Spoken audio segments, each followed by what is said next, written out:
Welcome to the Deep Dive, the show where we take your sources and really dig into them to unearth those important nuggets of knowledge. Exactly. Our mission is pretty simple. Give you a shortcut to being genuinely well-informed. Right, with those moments where things just click, those aha moments that make learning, well, exciting. And today we're diving into something that might just reshape how you think about a dog breed you probably see quite often. Absolutely.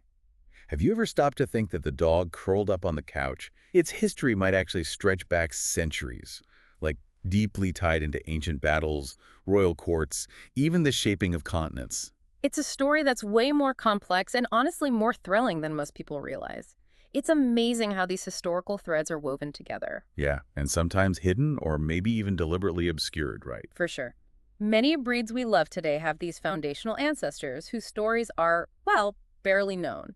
But understanding them is critical to understanding the modern dog, its drives, its looks, even its temperament. And that's exactly what we're digging into today.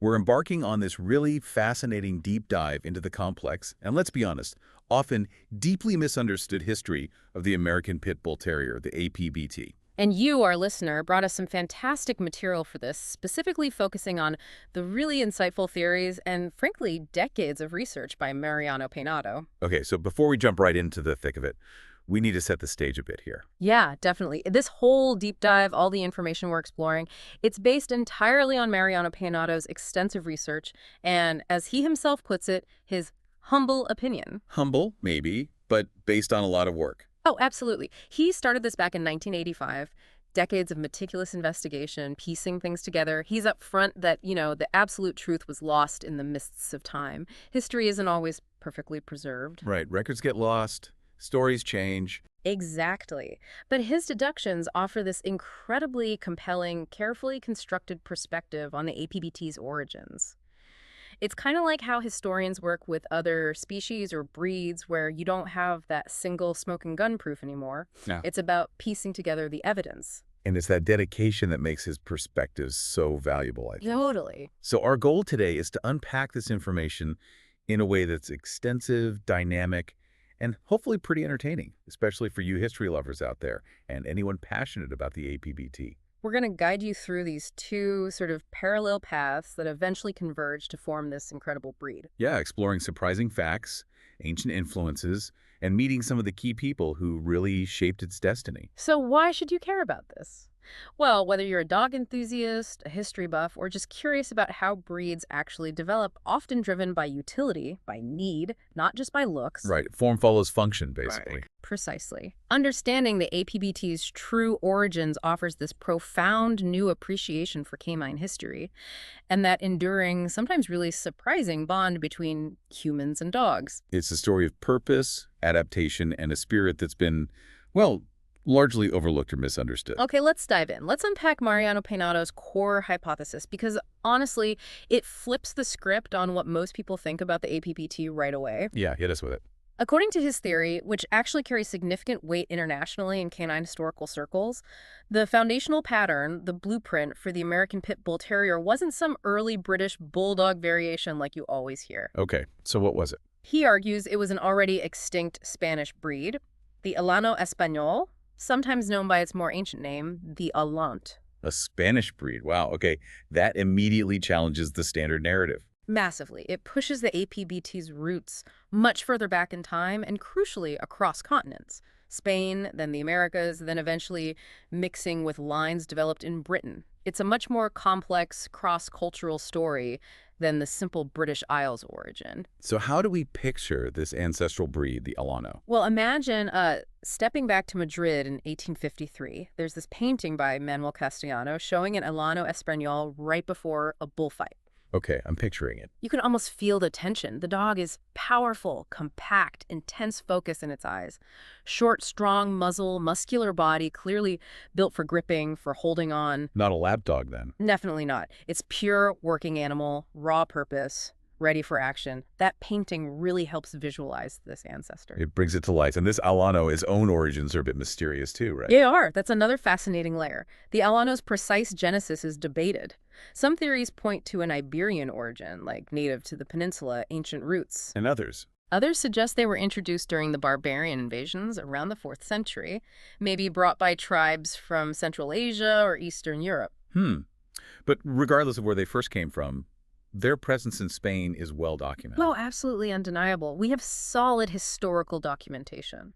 Like back in 1350, King Alfonso IX's Libro de la Monteria, the Book of the Hunt, mentions them clearly. What were they used for then? Hunting a dangerous game, like wild boar and bears. Tasks requiring immense courage, strength, and that tenacious grip. Makes sense. Then in the 15th century, there's the Tratado de la Monteria, a detailed hunting treatise. It doesn't just mention Alanos, it gives this incredibly precise physical description. Like what? Short snout, powerful broad head, kind of long body, distinct high rump, a good solid bone structure. Everything designed for power and durability. People knew exactly what an Alano was back then. And their character. You mentioned their grip function. Right, this is key. The old texts describe their disposition in this really profound way. They say the Alano takes hold not by hunger or prize, but by direct nature given by God. Wow, that's poetic. Almost spiritual. It is, isn't it? It suggests this innate, unyielding drive for the work itself, for the grip, not just motivated by food or reward, like it was their core purpose, built right in. And this wasn't just some obscure working dog. They were visible in society. Absolutely. If you look at the bigger picture, their presence is everywhere in art and literature from that time. Masters like Velázquez included them in his famous boar hunt painting, La Cacería del Hoyo. I think I've seen that one. Probably. Goya depicted them in his bull capture scenes, showing their power.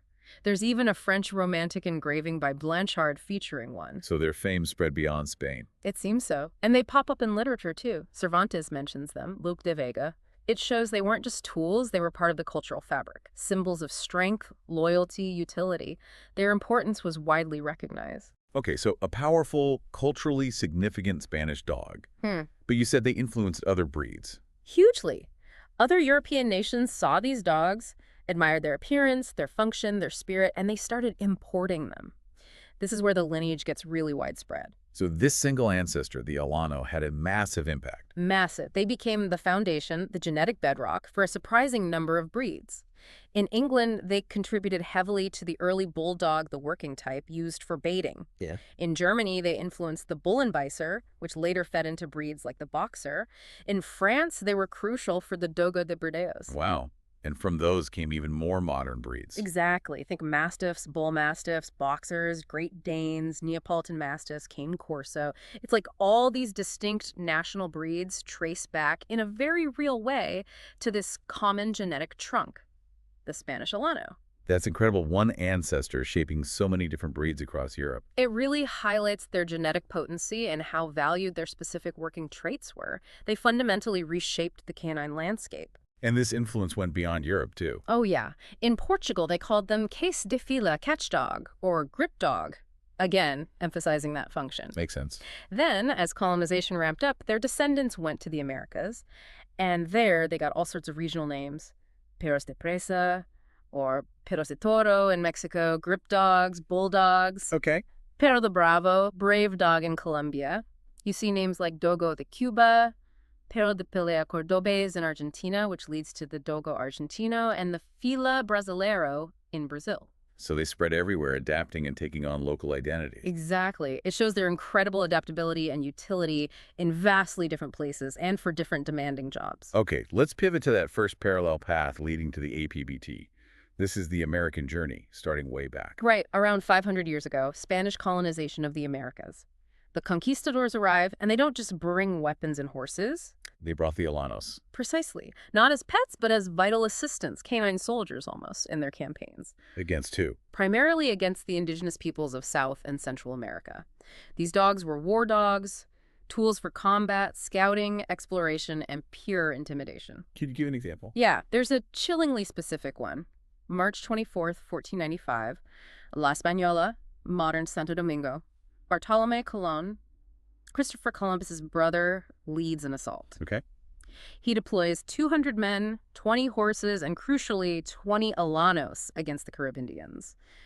These dogs weren't just backup. Their ferocity had a huge psychological and physical impact. So that was their entry into America for conquest. That was a key moment, and their genetics, their robustness, directly fueled the evolution of dogs in this new, harsh environment. They were a force multiplier, no question. So once they were established in the Americas, what happened? Did they keep them pure? Not exactly. They proved their worth, their strength, their gameness. So the colonists started strategically crossbreeding them with the local dog populations, dogs that were often undefined, just sort of existing there, Why crossbreed? to create a new variety, even more powerful, more beneficial, perfectly adapted to the specific challenges of the New World.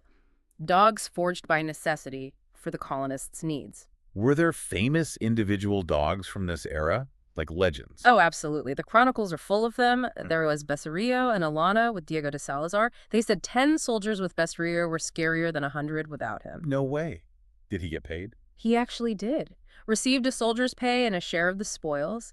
He was known for bravery, but also, interestingly, for not being needlessly cruel once an enemy was subdued. A sense of fairness, almost. Kind of. He died tragically, though, killed by indigenous arrows, like a veteran soldier. Wow. Any others? Definitely Leonchillo, Núñez de Balboa's dog. Famous guy, Balboa. Right, Pacific Ocean guy. Exactly.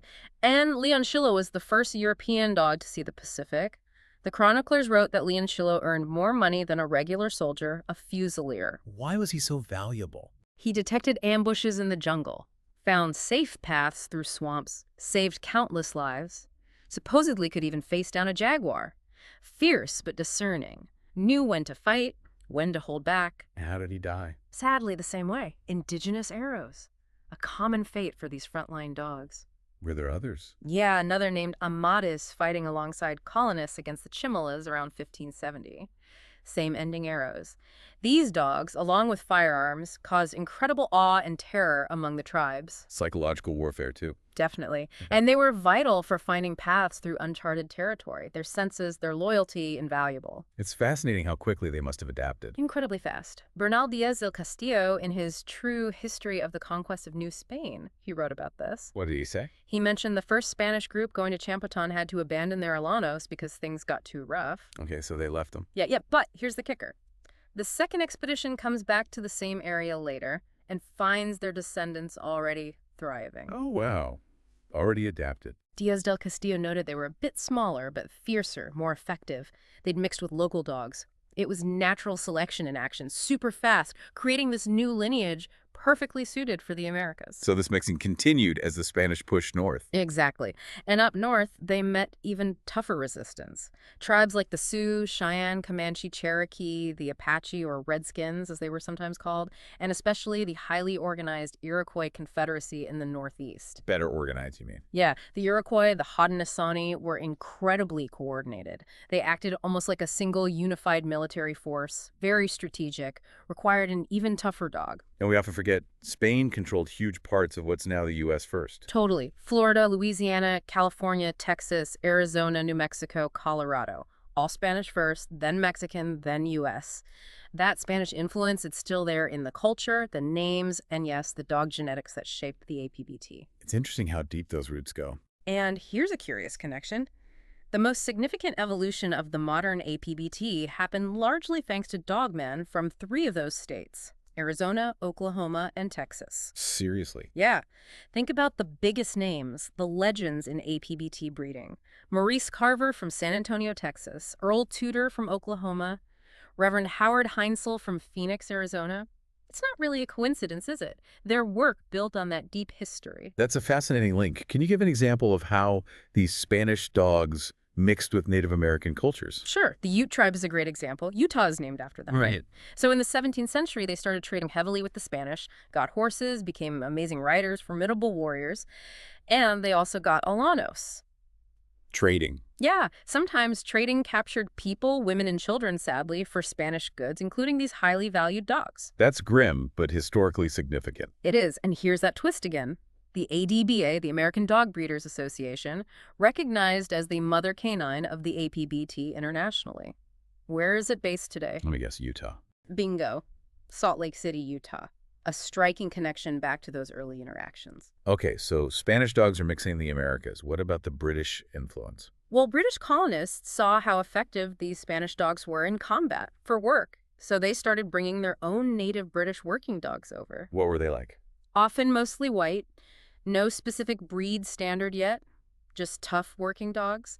They used them against Native Americans, but also against the Spanish and French rivals. The more dogs entering the mix. Exactly. There are even accounts of dogs like these fighting in the American Civil War much later, showing their continued role. So you've got Spanish Alanos, Alano native dog mixes, and these British working dogs all swirling together in North America. Right. A real genetic melting pot. And this combination produced something incredible, this extraordinary and incredible new variety of dogs. Driven by what? Just random mixing? Not just random. Driven powerfully by hybrid vigor or heterosis, that boost in strength and fitness you get from crossing distinct genetic lines. The Alanos provided this massive positive impulse, injecting those amazing working traits. And this is the beginning of the APBT. This is the foundation taking shape. From that rich mix, the breed we now call the American Pit Bull Terrier started emerging. Its genetics weren't fully locked in, yet it still needed that other path, the British one, to fuse with it. But it was already something special. Oh, yeah. Even then, observers noted this new breed was developing qualities that would eventually surpass even the original powerful Alanos. That was the American deep dive utility, adaptation, incredible genetic synergy. Okay, fascinating. Now let's switch continents and talk about that second parallel path, the one happening in Great Britain. Right. This path also starts quite a while back, over 400 years ago. British dogmen, breeders, working folks, they looked across at Spain and deeply admired the Alanos. What do they admire specifically? Their vitality, their sheer bravery, that legendary gameness, their strength in contests and hunts and practical work. They saw a superior working animal. So what did they do? Just admire from afar? No, they were practical guys. They started importing Alanos, a lot of them. Why? To replace their own dogs? Not replace, but improve. They used these imported Alanos as sires, deliberately introducing those powerful Spanish genes into their own native British working dogs. The ones you said were often white and didn't have a set breed. Exactly. The goal was what they called opening blood, bringing in fresh, strong genetics to boost the quality, break any inbreeding issues, and enhance the working abilities of their own dogs. And did it work? Hugely successful, again, largely thanks to that powerful hybrid vigor from the Alanos. It dramatically improved the British catch dogs. Okay, but if the Alano was so crucial for improving British dogs, why don't we hear about it more? Why isn't that common knowledge? It feels like a missing piece. It is a missing piece, and this is a really important point Peinado makes. The credit, the merit due to the Spanish Alano for fundamentally improving British dogs was, as he puts it, largely silenced and buried by the British dogmen themselves. Silenced? Why would they do that? Well, a couple of reasons. First, simple competitive secrecy. You don't exactly advertise that you needed foreign stock to improve your native dogs, especially if you're competing. Okay, makes sense. Bragging rights and all that. Right. But maybe even more importantly, there were deep political tensions, rivalries between the UK and Spain back then, giving credit to Spain, not politically popular. So politics basically erased canine history. It seems to have led to significant historical ignorance on this specific point, yeah, which is a real shame because it hides a crucial part of the APBT's actual heritage. So these mixes happening in Britain, they were also part of the APBT origin story. Absolutely. A parallel development. Yeah. And this new breed emerging in Britain, it had various names over time, initially often called the Old English Bulldog. But you said not the modern bulldog. Crucially not. The modern English Bulldog is a totally different animal, bred for looks. This was the original, tough, working Bulldog type, heavily influenced by the Alano. Gotcha. What other names did they use? Later on, names like Bull and Terrier, Pit Dog, and eventually Pit Bull Terrier started being used for this British line. Are there pictures of these early British APBT types? Oh, yeah. If you look at old drawings, like one by Howitt from 1798, or that famous 1817 engraving by Abraham Cooper of the fighting dog's Crib and Rosa, you can see them clearly. Powerful, athletic, that distinct head shape, clearly dogs bred for work and tenacity. So bringing these two stories together, America and Britain, what was the driving force behind creating this dog in both places? It boils down to this ancient, persistent desire among dogmen to find the ultimate all-terrain working dog. All-terrain, meaning? Meaning incredibly versatile. A dog that could adapt to any kind of work no matter how tough. Jobs that your average dog just couldn't handle. Like the bull baiting or working with butchers. Exactly. Think about the butcher connection you needed. A fearless, incredibly determined dog to catch and hold a massive, unruly bull for slaughter. That's a dangerous job. No kidding. And this wasn't new. There are records of organized bull baiting in England way back in 1209. For centuries, these kinds of baiting sports and tough working roles were common, even necessary. These dogs weren't bred for cuddles initially.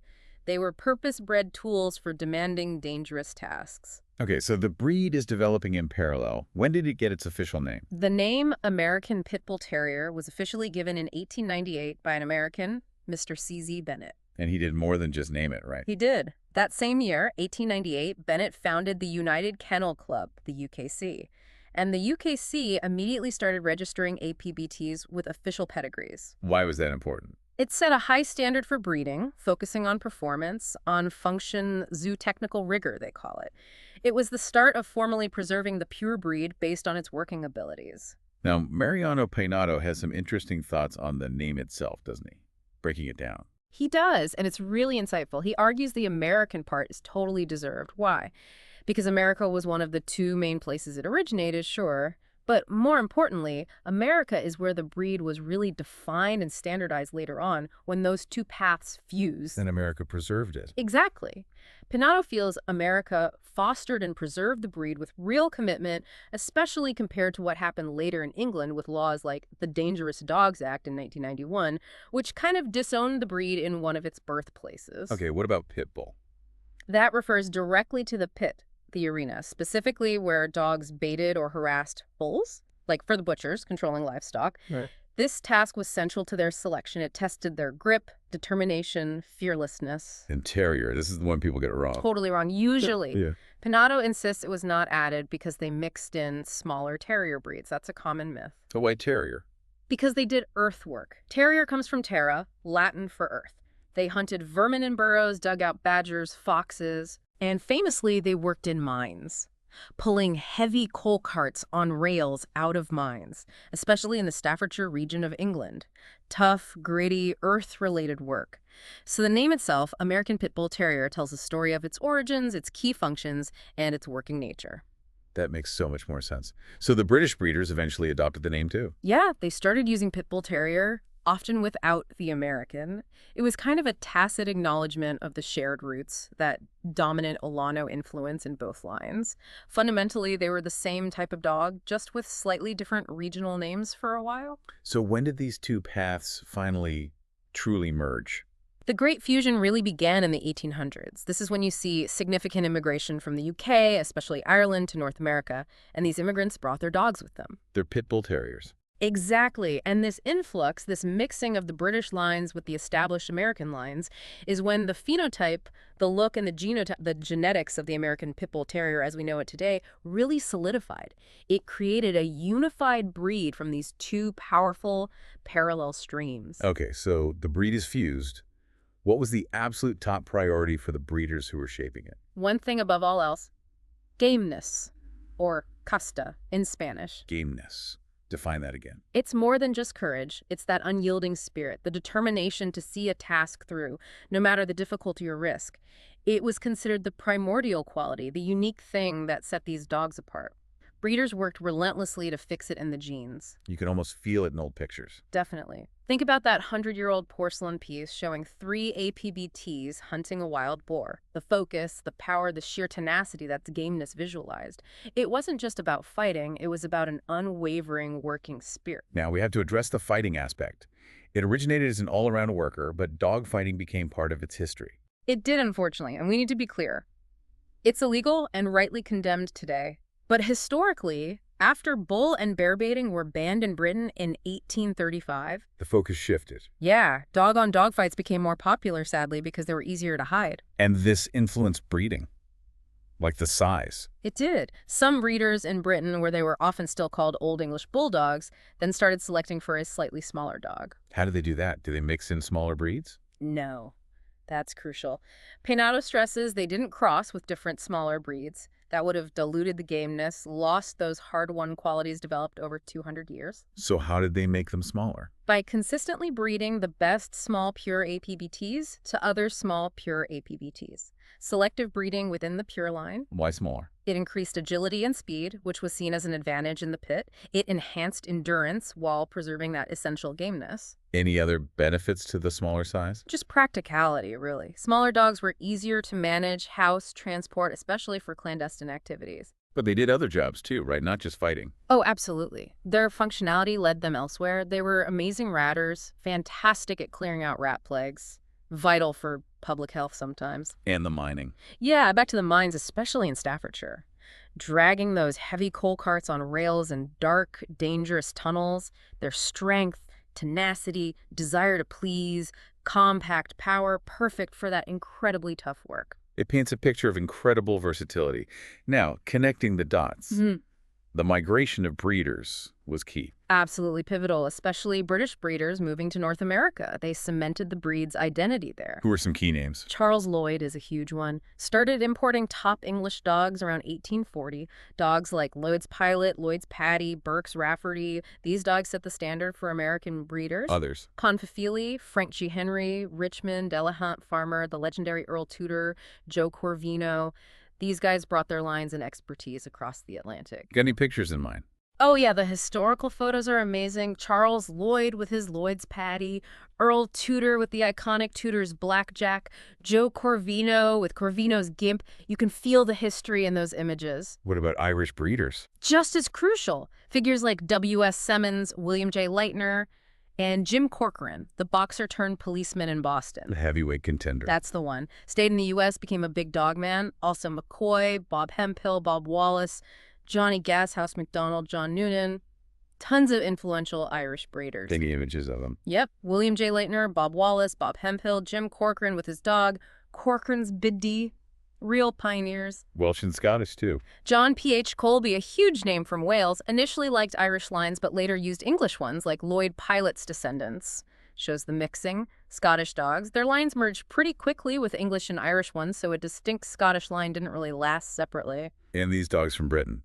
They're ancestors of today's Staffy Bull. Exactly. The Staffordshire Bull Terrier traces directly back to these APBTs developed in Britain. Shows that deep shared lineage. It's amazing to think about all these breeders converging. Is there like a picture of them all together? There's an incredible one. October 29th, 1966. A photo captures a gathering of the absolute legends, the best old-time breeders. Who's in it? Get this. Leo Kinnard, Maurice Carver, Bert Klaus, kind of behind Earl Tudor, Bob Hemphill, Bob Wallace, George Sadler, Floyd Boudreau, Rob Lewis, Don Maloney, Scotty Nelson.